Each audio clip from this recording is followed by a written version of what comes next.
Sıradan insanın gözü varınca tanısın 100 renge kadar. Ama resimcilerde bu sayı varınca yetişsin 200'e de 300'e de. Çünkü onların gözleri başka türlü bu dünyayı görüyorlar. Zaman hayır olsun saygılı seyirciler. Efirde Laf Edelim Büyükalay programımız Büyük Misafirlikten canladınız. Biz de resimci Vladimir Topal. Vladimir, hoş geldiniz. Hoş bulduk Allah. Pek sevindim. Hani siz bulduğunuz vakitte paylaşırsınız bizim programımızda da bizim saygılı seyirciler bugün tanıçka sizi daha yakından. Sizler sağ ol. Hani çağırdınız.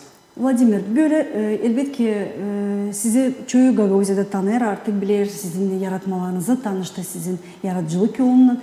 Ama çoğu da bilmiyor da pek sizi daha o kadar yakın, ne kadar istiyorlar. Onun için elbette ki ilk soruşum böyle. Anladınız biraz kendi biyografiyanızdan, nerede doğdunuz, nasıl geçti küçüklüğünüz? Benim küçüklüğüm geçti Sovyetler Birliği'nde. Ben doğdum Kazak köyünde. 22 Ağustos 1960 yılında okula gittim. Şkola gittim Kazak köyünde. Şkolayı orada da bitirdim. Sonra armaya gitmeden önce ben yazıldım. Espatu benti unutulmuyorsa numara çadırda açılmıştı programı. Hudожник оформитель o zaman açılmıştı. Ben katıldım o programa. Bir yıl biz gittik o programa. Sonra askerliği yaptım. Askerlikten geldim. O programı kapattılar. Da geçtim Komrat'a. Komrat'ta ben bitirdim gene o programı. Ama onu biraz değiştirdiler, yaptılar. İşte tasarım, interior tasarımı yaptılar. Ondan sonra bitirdikten sonra Savastin Dmitri dedi ki Vladimir bize lazım öğretmenler, resimci öğretmenler. Ben sana yardımcı olacağım. Belki de gideceksin Bakü'ye. Yardımcı ne olarak? Ben mektup yazacak oraya. Biz gittik Azerbaycan'a. Azerbaycan'da ben 1,5 yıl kaldım. Bu 91-92 yılda. Sonra cenk başladı Azerbaycan'da. Belki bilirsiniz Azerbaycan Armeni arasında cenk başladı. Pek prost zamanlardı. Öğretmenler gelmediler koleje. Ben de gördüm hani ben öğrenemeyeceğim orada. Bıraktım, geldim Gagavuzya, Moldova'ya geldim. O zaman da Gagavuzya Respublika vardı ama işte yoktu. Otonomiya daha yoktu. Avtonomiyada 1992 yılda o zaman Respublika'ydı. Beni çağırdı gene Savastin. Dmitri dedi ki var biz alayız Türkiye'ye toplayız öğrencileri belki de katılacaksın. Ben katıldım, kazandım. Egzamin vardı ya da sınava vardı. Katıldım, kazandım. 1992 yılda ben gittim. Biz gittik Türkiye'ye. Türkiye'de Bursa'da biz öğrendik bir yıl Türk dilini. Ne için biz bilmedik. Ondan da sonra 93. yılda biz kazandık üniversiteyi. Beni ilkin geçirdiler Marmara Üniversitesi'ne ama pek uzaktı. Benim çıkardığı 2 saat gitme, 2 saat de gelme. İşte ben kaldım Avrupa tarafında, işte üniversite Asya tarafından. Ben yazdım dilekçe başka üniversitede bana daha yakın olsun işte kaldığım yerde. Yolla da gezmemediğini. Mimar Sinan'a ben başvurdum. Ona dili Türkçe dil yatay geçiş yaptım. Ve orada 1996 yılına kadar öğrendim. Benim profesörüm Neşe Erdok, Türkiye'de sayılan bilinen Türkiye'de ve anılır bir resimci. Onun stüdyosunda ben öğrendim. 1996 yılında kazandım yüksek lisans, magistratura. Yine Türkiye'de? Türkiye'de kazandım. Başladım 96. yıla gitmeye programaya başladım ama bende yoktu yeterli İngiliz dili.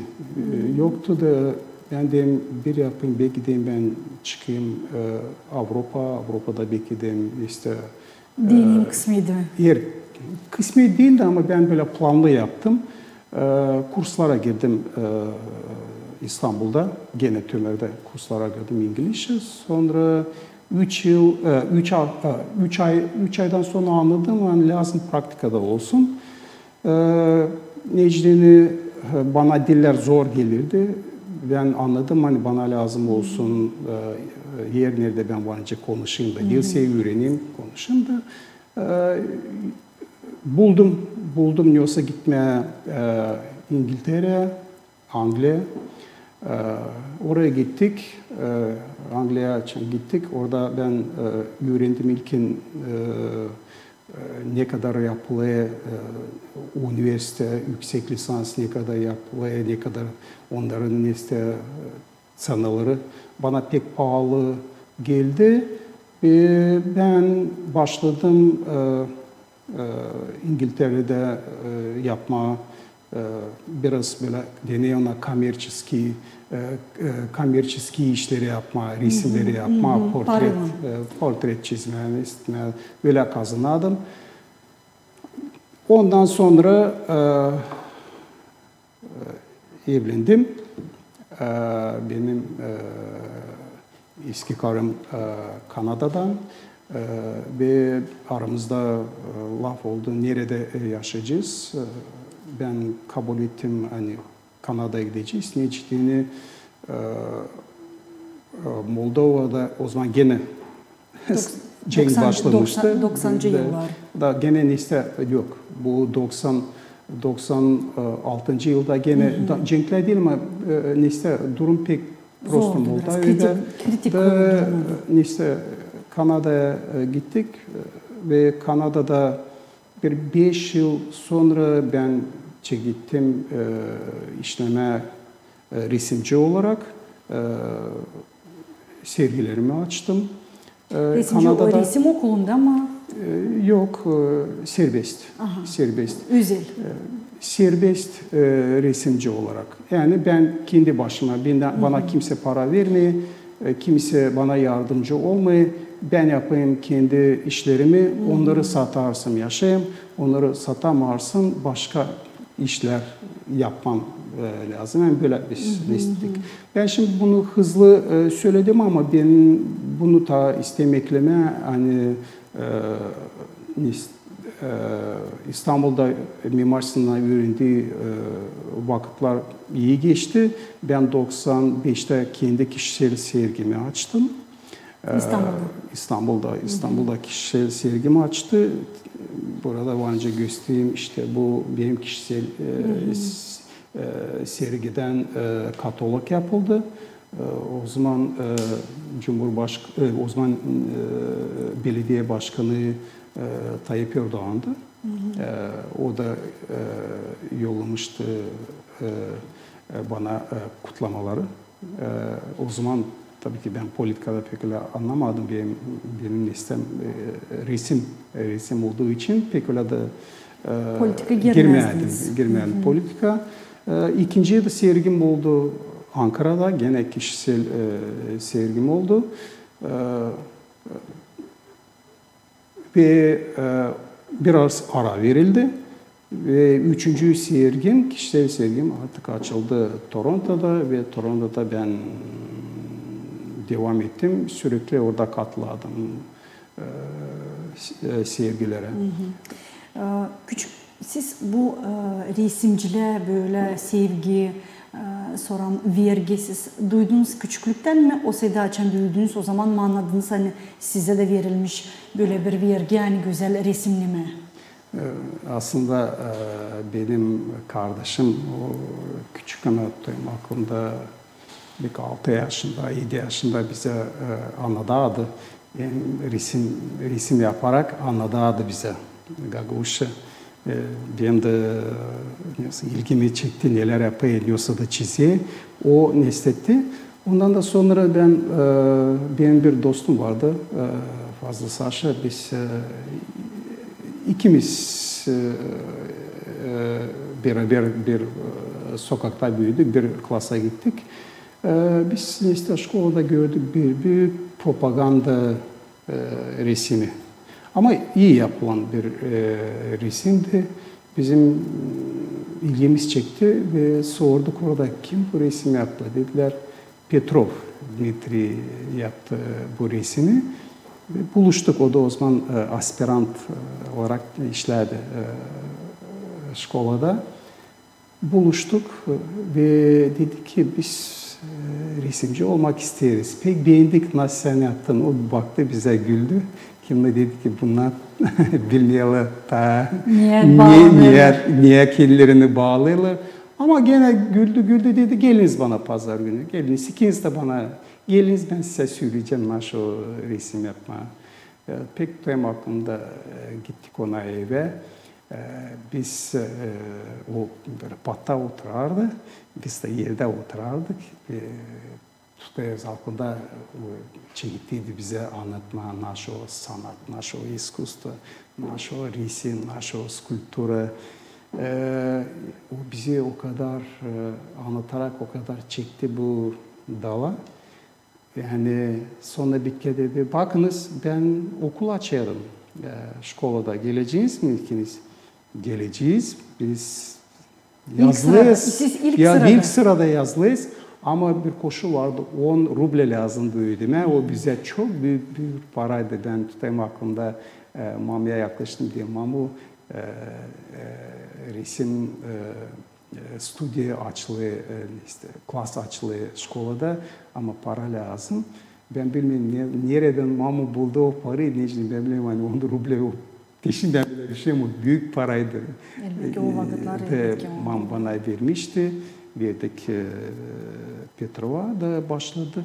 Bir yıl, 2 yıl 7 kişi toplandı. Ben Saşa da onun aralığında böyle ondan biz başladık öğrenme nasıl resim, nasıl boya, nasıl kompozisyon, nasıl harmoniye. Hepsini onları öğrendikçe sonra kendimiz başladık.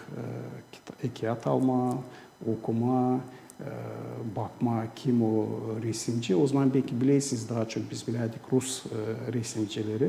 Batı resimcileri çok az bilirdik ama yavaş yavaş onlara da öğrenmeye başladık ki sağ ol Petrov'a hani o bize bu ilgi verdi. İkimize de ve biz bu yola koyduk sanatçı yoluna ama biz bilmedik yani bu olacak yaşaman yolu. Bu yaşaman yolu olacak yani bilmedik ne kadar zor resimci olma bu dünyada daha çok ne kadar zor olma kapitalist dünyada resimci. Niçin kapitalist dünyada sen lazım satarsın kendi resimlerini. Kendin. Ben ne kadar da geleyim Gagauzya hep laf edeyim bizim resimcilerle.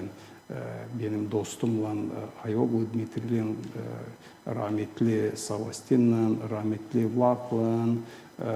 Ben hepsini resimcileri bilirim ama ben sorarım neler oluyor Gagauzya'da. Zor burada bu büyük problem. Pek zor. Çoğu satamıyorlar resimlerini. Kim de satamıyor onlar hepsi işliyorlar okullarda öğretmen olarak ya da şkollarda işliyorlar. Doğru, bugünkü günde becermezsen satma elbet ki lazım. Başka yerde bulasın, yerde kazanacaksın da aileni bakacaksın. Ama bu da var. Buna bilirsiniz nedeni. Bak birçok ülkede mecenatlar var. Mecenatlar da ne diyeyim iyi, zengin insanlar kim yardımcı oluyor. kendi milletinden resimcilere. Bizde ta olmadı. Bizde o ta Biz olmadı. Biz oraya yetişmedik. Ta yetişmedik bu oraya. Siz anlıyorsunuz kendiniz tane yaratıcılık bizim insana hani bütün ömür boyunca kazma elinde gezmiş, işlemiş, bağ dikmiş, kırları büyütmüş, hayvan bakmış. Onlara deni elbet ki bu ince zanaat ya da literatura fasıl gelir. Böyle cümleye bakarak. Ama ayrı ayrı insanlar elbet ki kime verilmiş genetik uğrundan ya da kimse öğrenmiş anadan babadan onlar elbet ki bu işe biraz başka bakır, başka türlü ama becermeseydin kendi mümkün günde kendi işini satma olacak pek zor sizin demeniz gibi ben sizinden bu taraftan pek kayılım. Siz çekettiniz söylemeyin siz yüksek lisansı kazanmışsınız Türkiye'de ama başarmadığınız cümlenizi bitirdiniz mi siz yüksek lisansı? Bitirdim. Bitirdim. Ne gibi oldu? Ben bir yıl gittim, bıraktım. Dedim İngiltere'ye gittim. İngiltere'de ben Anglia'ya gittim. Orada 2 yıl yani commercial resimci olarak çalıştım. Sonra Kanada'ya gittim ama benim dostlarım vardı. Türkiye'de benim bir dostum dedi ki Vladimir ben bilirim sen bitiremedin yüksek lisansı ama bizde bir af kurulu çıktı. O af kurulu olarak kim gelecek Türkiye'ye varınca bitirsin okulu hani bitiremedi. Ben 2011'de gittim Türkiye'ye gittim İstanbul'a gittim okuluma dilekçe yazdım hani başvuru yaptım. Ona kabul ettiler ve 2012'de ben başladım öğrenme orada. 2 yıl içinde ben gene bitirdim, gene yazdım benim yüksek lisans tezimi, hem sergimi. Bu bir başarılı oldu ve kazandık. 2014'de bana verildi diploma. Resim ederken sizi ne ilham eder? Ne verir size böyle aves, yeni duygu, yeni soluk hani ilerletmek kendi yaratıcılık yolunu? İlham biraz ne diyeyim güzel bir laf ama o ilham gelsin diye lazım biraz bilgi de olsun. Neler verir? Verir ne kadar daha çok okuyasın, ne kadar daha çok bilesin, daha çok ilgin de oluyor. Ama eskiden bana çok ilgimi çekerdi bizim adetlerimiz, kapra mı, kolada mı olsun,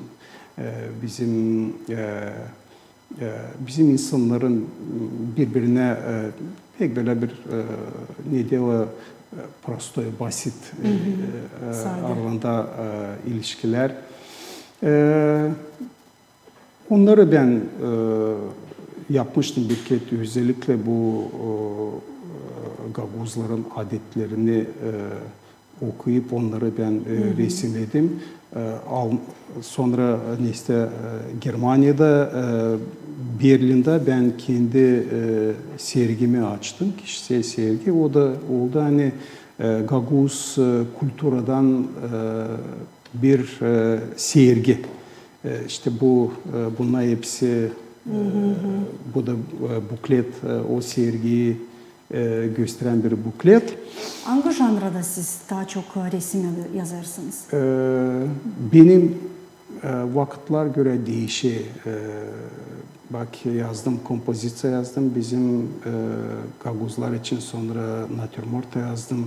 Beni portrete ilgimi çekiyor. Kanada'da ben çok manzara yaptım. Onların manzarası bana çok iyi geldi. Yeşillik, tabiatlar ağaçlar. Güzel, tabiatı güzel. Ben hiçbir yerde görmedim kırmızı ağaç, kırmızı yapraklı ağaç. Orada o çok vardı. Onların işte sonbahar pek güzel oluyor. Onları tabii ki beğendim ama gene de kendi düşüncelerim de vardı. O düşünceleri güçlenip kendi resimleri, kendi kompozisyonları da yaptım. Ama hiçbir zaman unutmadım. Hepsi geldi, benim kültürden geldi, kendi adetlerden geldi. Yani onları ben hep ne kadar da varınca ne сделать, alırsın, okuyorsun, başka sanatçıların işlerine bakıyorsun. Ama gene bir resim kompozisyonunu yaptığı vakit sana o bilgiler gelir.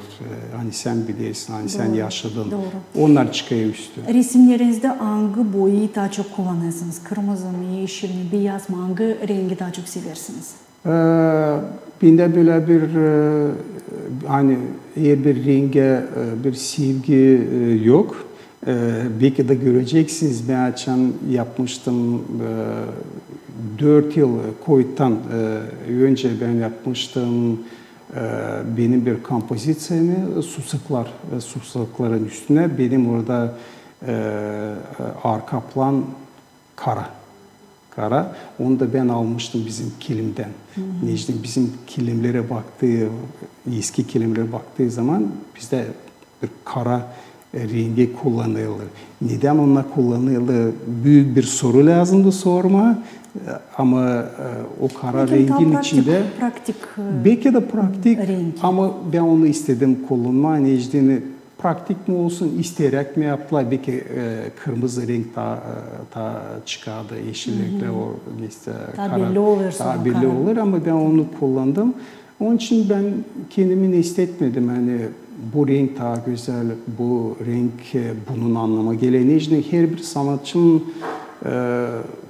şimdi sen diyeceğim hani kırmızı renk eğer sen için teoriyi öğrenirsin sen bilirsin kırmızı renk o sıcak renk, mavi o soğuk renk, yeşil ona neytral renk. Resimciler daha çok renk biliyorlar, görüyorlar ondan başka türlü bu boyalara bakıyorlar. Ama kim hareket yaptığı zaman sen kendin de kendi yani karakterini kullanıyorsun orada. Belki sen bir şeyler gördün, isteyorsun o insanları. Kalbin durumuna göre de değil mi? Gagauzya'da siz sık sık geliyorsunuz ana toprağınıza. Düşünüyorsunuz mu burada yerleşmeye ana toprağınızda? Olsaydı hep oraya mı döneceğiniz? Eskiden ben pek düşünerdim. Ben hep inanırdım hani Moldova olacak Avrupa Birliği'nde. Ben bunu pek isterdim. Bu umut da var. Şimdi bu var. Son seçimler oldu. Ben çok kahırlandım hani böyle bu seçimler oldu. Eskiden benim vardı yani geleceğim yerinde yapayım Kazak'ta. Kendi stüdyomda orada oldu. Ben istedim o okulda açma resim okulu. Ama resim okulu yaptığı vakit beni 4 yıl çok zorladılar registrasyon yapma için. Beni çok zorladılar. O kadar zorladılar ki yani bıktım. Bürokratiyle bütün avezi gördü. Ama şimdi bu seçimler de beni çok etkiledi. Hiç bilmiyorum bana biraz ama umudu kaybetmeyin umudu. Ben sana hemen daha iyisiler günlere biz geleceğiz. Biz bu soruşa gene cevap edeceğiz ama 1-2 yıldan sonra sana emanet siz tavsiye edeceğiniz dönme bu yere.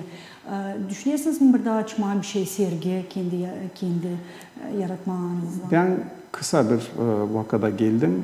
Ben Kazak'ta 1 ay kalacağım. Tabii ki dostlarım da var. Ayoglu, Dima Yavancıvan biz bir program yaptık. Onları ben Kazaklı'ya ya da Kazak köyüne davet edeceğim. Onlar gelecekler bana, görecekler benim stüdyomu. Söyleyecekler iyi mi yaptım, pros mu yaptım. Da ben isteyeyim onların böyle çıkma. Ayoglu demişti çok isterdi Kazak köyünü dolayında gezip resim yapma. gelecekler yapacağız, bir resim yapacağız Kazak köyünde. Mutlaka ben size mutlaka bundan sonra biz gene toplanalım bir araya da bu toplantınızı daha genişten laf edelim. Biz içeceğiz programın sonuna ama bizde böyle bir adet var. Marcel Proust'un soru listesinden bir iki soru seçtik. Da elbette ki size de sorma bakalım acaba ne siz onlara cevap edeceğiniz. Oldu, kabul ederim. İnsanlardan ne hepsinden çok beğenirsiniz? İnsanlarda ben çok beğenirim doğruluk. Ben istemem görmeye ikiyüzlük. Ben isterim hani insan açıkçası söylesin kim o. Onlar insanların daha böyle pozitif olmasına yardımcı oluyor. Ne prost etmeyeceğiniz insandan? Yalancılık. Sizin bakışınıza göre Vladimir Topal'a dini, kısmet o ne? Kısmet geniş bir kaplama diyelim. Her bir insanın kendi kısmeti var. Kim göre uşaklarda kısmet, kim göre başarıda. Siz kısmet, kimde görüyorsunuz? Ben kısmeti görerim bilirsin. Güzellikte görerim kısmet. Ben yani böyle düşün. Sen istersin böyle bir toplumda yaşama, nerede o toplum sana yakın düşüncelerle yaşayılır. Sen o toplumda yaşarsın, o toplumda yaşarken hiç kavga çıkması o kısmet, o büyük bir kısmet necdini, o kısmet seni zarar etmeye, seni de yaşaman güzel. Üren de açır. Sizin en sevdiği yemeğiniz hem de içtiğiniz? En sevdiğim yemeği ben size söyleyeceğim gene inanmayacaksınız ben alma beğenirim. O değil yemek ama ben almadan hiçbir vakit yani şimdi badesine bıkmayayım. İçki ne en sevdiğin? İçki ben 50 yaşına geçtik. Yani bu vakitten sonra lazım daha çok su içme. Beğenesin suyu, beğenmesin ama lazım su olsun filtreli, lazım pak olsun, içersin su, en iyisi. Belli ki yani yaşamışsınız yurt dışında zirem ki biliyorsunuz bizde insan alışık değil bu kadar filtre onu bunu. Bizim insan çeşmeden de içebilir ama bu sizin bakışınız pek isler bir bakış. Niçin ki yani daha sağlıklı, daha kendine hem de insanın vücuduna deyin daha iyi gelir. Hem bitki soruşum böyle sizin için Allah nedir, kimdir? Benim için Allah ben bu gibi görüyorum. Benim mamam pek Allah'a inanadı. Pek inanadı Allah'a. Ben mamaya saygı gösterirdim. Pek çok saygı gösterirdim. Necdini benim mamam Allah'dan korkardı. Hem savaşardı Allah gibi yaşamardı. Allah'ın kıyadına göre yaşama. Kıyadına göre yaşama. Bana kalsa ben daha çok bunu hiç saklamak da istemiyorum. Ben daha çok ateistim. Ben böyle büyüdüm. Ama ben her bir dine saygı gösteririm. Benim aramda var Müslüman da dostlarım. Benim aramda Katolik da var dostlarım. Benim aramda Ortodoks da var dostlarım. Ben bunu inanıyorum. Hani her bir insan kendi dinini kendi geliştirir. O dinin onda da kalır. Necdini bu vakitlerde bu 21. asırda yaşarız. Her bir insanın kendi dini kendisinde olsun. Sağ olun Vladimir. Yani bugün bulduğunuz vakit geldiniz, bakmadığınız zahmetinize, pay ettiniz kendi vakitinizi bizimle hem bizim saygılı seyircilerle.